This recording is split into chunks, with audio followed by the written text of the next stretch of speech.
everybody. Welcome to the Shepherd Pie channel, where we talk about all issues, the good, the bad, and the ugly. Today we have one for you. I don't know whether it's good, bad, or ugly. Choose that for yourself.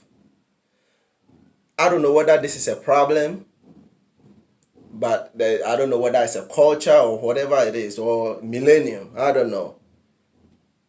I have worked with a couple people, maybe about 30 guys. Let's say among the 30, we have about two young guys that are ready to work. But the rest of the young guys, like from 18 to about 26, none of the guys wanted to work, but they want the money. And I don't know whether it's culture, because coming from Ghana, if you have been to Ghana before, you know how people are ready to work, even though there is not much job, but whatever they get, they are ready to work. But I came here a couple years ago, and up to now, just that experience, only folks who want to work are like from, let's say about 40, 50 going up, they are ready to work. But the young ones, I didn't understand. I don't know whether it's culture. But today we are fortunate to have here Kali and then my wife, Cece. Hi. Good. So, Kali, what do you think? What is going on? Well, I believe that right now, the millennial children, it's a sense of entitlement. I feel like the parents doesn't hold them accountable, doesn't give them responsibility to begin with. A lot of the parents today, they do a lot for the kids instead of having them earn it. And also they're uninterested. They're not interested in anything that pertains to the work field, anything that pertains to the work world, because they're thinking for today. They're not taught to think ahead or think for the future or plan for the future per se. Right now, I would like to set up a community program where we are teaching the youth how to become young entrepreneurs. Something that find out their passion, what they're interested in, what they like to do, and take that and help them create their own business doing so. Yeah. So, what do you think, babe? You go ahead. Go ahead. What do you think? Our kids You got more, talk baby. about youth. So yeah, I think that one of the issues that can be, I guess, dealt with early is most of our children belong to a public school system of some sort, and the way the system is set up sometimes doesn't necessarily aid in bettering them. Doesn't prepare them for the workforce outside of school. Doesn't prepare them for the responsibilities that they're going to have to face. Especially in today's generations where you see, I remember when I was in school, I was just telling Kelly that when I was in school, I remember they had like a work program in the 8th grade where you could not volunteer, but you can apply to work during your summers off. Yes. In between 8th grade and 9th grade. And I was 14 and I started my first job cleaning a school.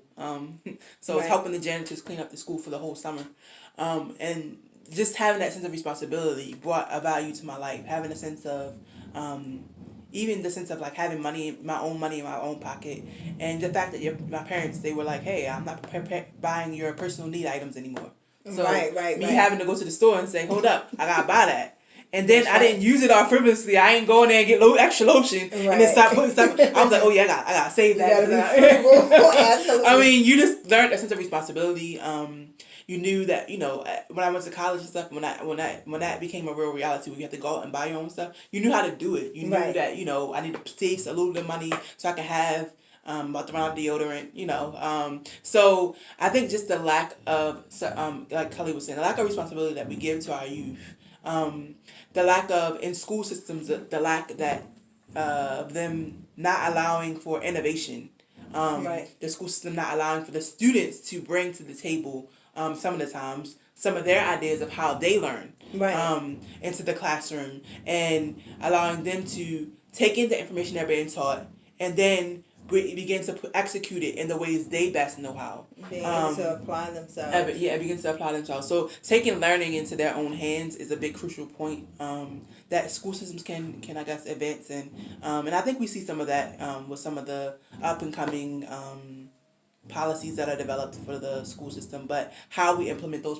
policies, I think that there's some improvement that needs to be made within the school system, and where we're from.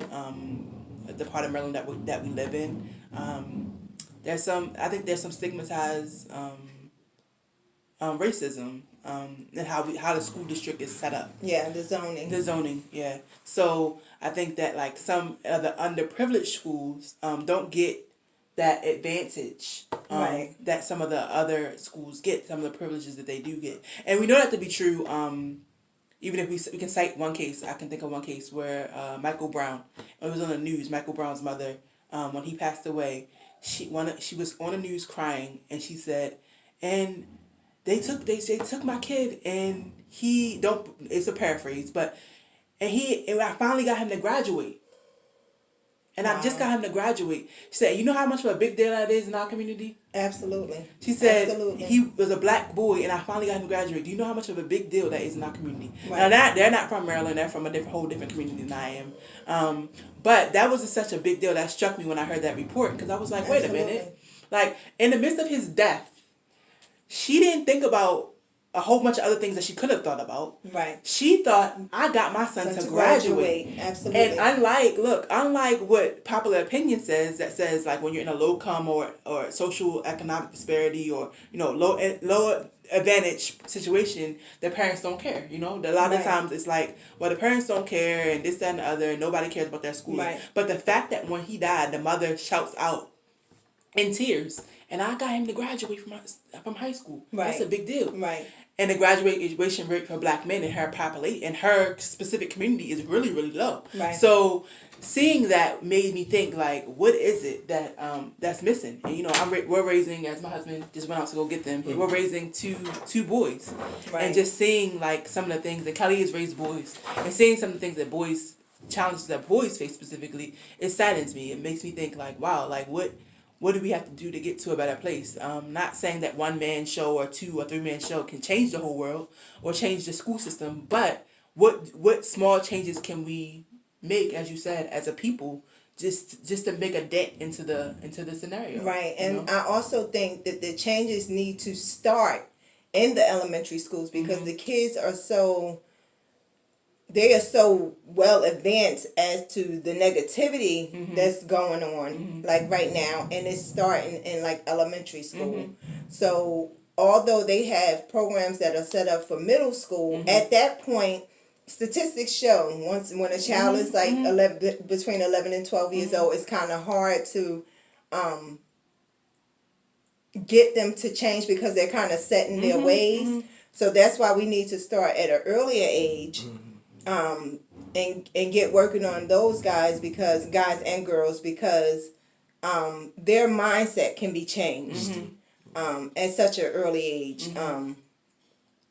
So that's something that I would like to help or get started here in this community. I've been a part of different mentoring programs and things of that sort, but I live right here in this community, so this is where I would like to get started. All right. Yeah, I think we can't take away from, obviously the school system can't do it all, and then we can't. No one individual can do it all. We're not an island to ourselves. But the parental involvement is crucial too. Absolutely. And I think that's a hard one to tackle, because on so many levels, there's just so much wrong with it.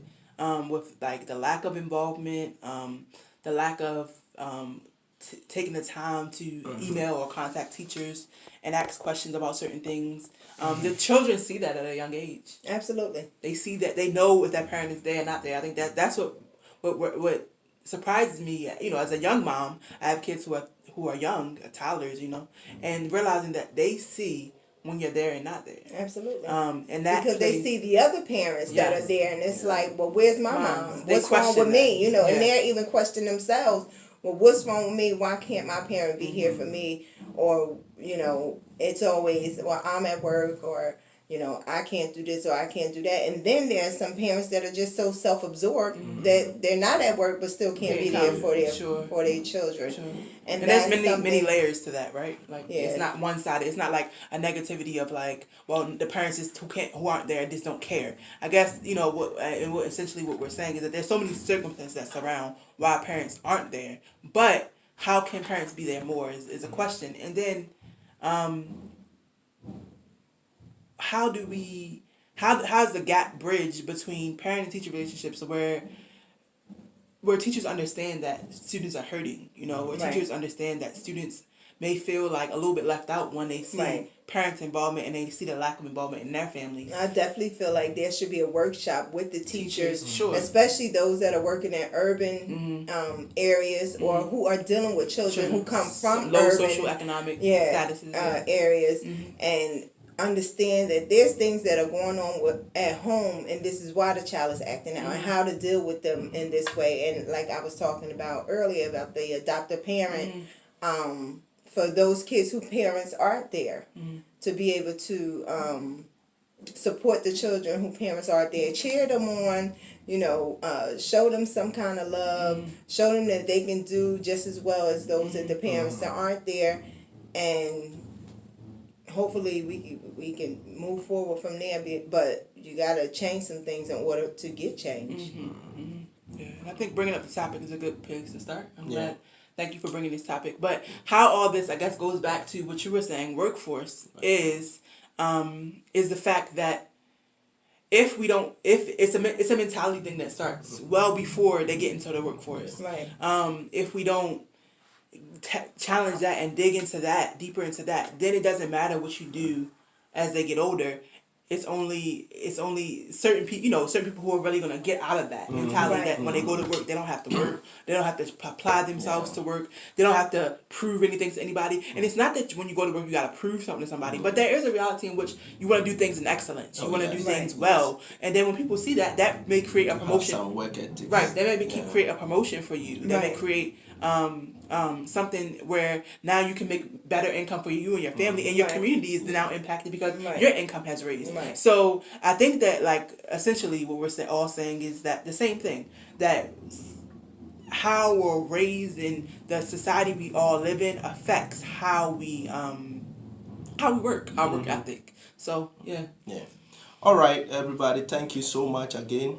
I think we will end here for now, and then this topic is good. Thank you, Sister Curly. You're welcome. Thank you, sweetie. No problem. Thank you. So we will continue with another topic. We will let you guys know soon. But as I said, always leave your comment. We want you to, you know, tell us what you think. It's not always about us, but also what you think. And then like the video, share the video, and then subscribe to our channel. Thank you guys for watching. We love you all. Bye. All right, bye.